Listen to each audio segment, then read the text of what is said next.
আমি অনুরোধ করছি, মিলেমিশে সবাই দ্বীনের জন্য ভাবি, নিজেদের বেঁচে থাকা, নিজেদের নিরাপত্তা বিশ্বাস করেন, নাইলে আমাদের কষ্ট হয়ে যাবে।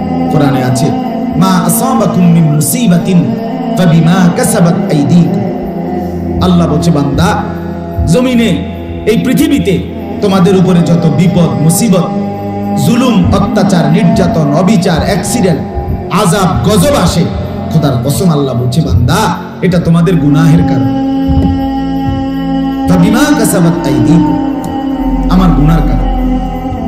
এই ছবি, এই নাচ, এই গান, এই উলঙ্গ দৃশ্য, এই জিনা, ব্যভিচার, মদ, জুয়া, সুদ, ঘুষ, মা বোনদের বেপর্দা জিন্দেগি, ঘরকে ঘর রঙিন টেলিভিশন, ছায়াছবি, নাটক, সিনেমা, এগুলোর কারণে আল্লাহ বলে আযাব আসে, মুসিবত আসে।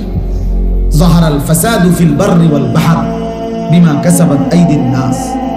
আল্লাহ বলে, মাটিতে কিংবা জলে, জলে কিংবা স্থলে, যেখানে যত বিপর্যয়, যেখানে যত মুসিবত, যেখানে যত পেরেশানি, যেখানে যত বিপদ, আল্লাহ বলে বিমা কাসাবাত আইদিন নাস, মানুষের হাতের কামাই, মানুষের গুনাহের কামাই। আরো শুনেন কোরআনের আয়াত, আল্লাহ বলেন, ওয়ালা নুযীকান্নাহুম মিনাল আযাবিল আদনা দুনাল আযাবিল আকবার। আল্লাহ বলে, বান্দা, তোমাদের পাপের কারণে, নাফরমানির কারণে বড় আযাব, জাহান্নামের আযাব, সেইটা দেওয়ার আগে অবশ্যই আমি তোমাদেরকে ছোট আযাব দুনিয়ার মধ্যে ভোগ করাবো। ওয়ালা নুযীকান্নাহুম মিনাল আযাবিল আদনা দুনাল আযাবিল আকবার। আজকে যেই যুবক সারাক্ষণ উলঙ্গ ছবি দেখো, নারীর পিছনে পড়ে আছো, নারীর ছবি, নাচ, গান, অশ্লীল দৃশ্য, হারাম প্রেম, অবৈধ সম্পর্ক, যদি বিবাহিত জীবনে তোমার স্ত্রী অসৎ হয়, দুশ্চরিত্র হয়, চরিত্রহীন হয়, তো তুমি বুঝবা আযাব কারে করে। দোস্ত, তখন টের পাইবা পৃথিবীতে কয়দিনে সপ্তাহ যায়। অন্ত মানুষের বেড়ি চাও, রং লাগে, যখন তোমার বেড়ি অসৎ হইব, তোমার বেড়ি দুশ্চরিত্র হবে, তোমার বেড়ি আবার হাজার বেড়ার লগে কথা বলবে, তখন বুঝবা দুনিয়া কারে কর।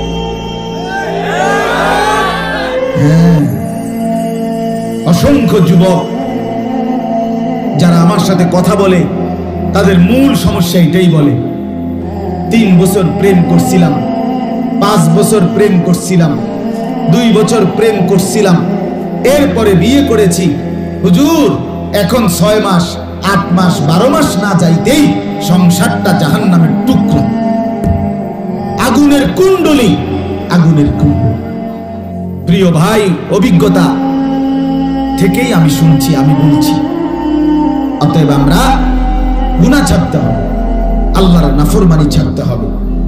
বাবাদেরকে বলি, আপনারা আপনাদের সন্তানকে গড়া, এটা আপনারা মনে রাখতে হবে, আপনাদের জিন্দেগি। আমি যেই আয়াতগুলো পড়ছি, এবার আয়াতগুলোর তর্জমা শুনেন, তাহলে বুঝবেন যে আমাদের দায়িত্ব কি, কর্তব্য কি। জওয়ান বলেন, বুড়ো বলেন, নারী বলেন, পুরুষ বলেন, ছোট বড়, আমাদের প্রত্যেকেরই পরিবর্তন দরকার। জিন্দেগি আখিরাতের আলোকে গড়া দরকার।